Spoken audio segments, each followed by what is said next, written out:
Group create చేసిర్రు. ఆ group లో ఒక మెంబర్ నేను, చాలా వాళ్ళ నెంబర్లు కానీ గ్యారెంటీ కానీ నేను తీసుకున్నా. వాళ్ళందరి ప్రోత్సాహంతో ఈ యొక్క ప్రోగ్రామ్ నాదొక్కడిది కాదు, నేను ఒక్కడికి చెప్పొద్దు కూడా.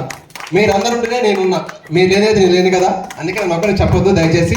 నా పేరు రాంబాబు, అంజలిపురం. ఎక్కడ ఈ స్కూల్లోనే 1 to 7 వరకు చదువుకున్నాను సార్. మిమ్మల్ని చూసినా చాలా సార్ మీ చిన్నవాడు సార్ కొట్టింది మాత్రం ఇప్పటికీ మర్చిపోను.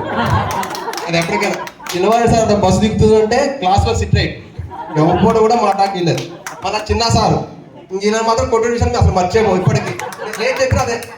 అసలు ఈ రోజు సార్లు మాకు ఆ రోజు మంచి చెప్పారు, చదువుకోరా చదివే మీకు మార్గాలు ఇస్తారని చెప్పారు. కానీ ఆ రోజు వీళ్ళు ఇదే చెప్తారులే, ఈ రోజు టార్ వేసుకొని టార్ మీద తింటే రాజా అనుకున్నాం. ఇదే టార్ పట్టుకుని స్టీరింగ్ డిపాజిట్ డ్రైవర్ పోవాల్సి వస్తుంది. అదే ఆ రోజు సారు మీరు మంచి మార్గంలో పోతే బాగుపడతారు అని అడిగితే, ఇప్పుడు లోకేష్ చారి, అశోక్ రెడ్డి వాళ్ళు ఎట్లా చెప్పారు, చదువుకున్న వాళ్ళు ఆ విధంగా మనం ముందుమేమో. కానీ సార్లు చెప్పింది వాళ్ళు విన్నారు, నేను వినలేదు. వినలేదు కాబట్టి ఈ రోజు డ్రైవర్గా పనిచేయాల్సి వస్తుంది.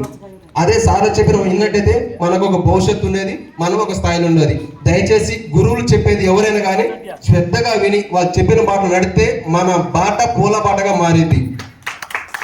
అదేవిధంగా గురువు చెప్పిన మాట వినకుండా ఏదో దాన్ని పోతే ముళ్ళ బాట. మీకు ముళ్ళ బాట కావాలా పూల బాట కావాలా మీరు నేర్చుకోండి ఫ్రెండ్స్. Thank you. ఒక్క నిమిషం రాంబాబు, ఒకసారి రాంబాబు చాలా మంచిగా మాట్లాడారు సార్. సారు వాళ్ళు దండించారు.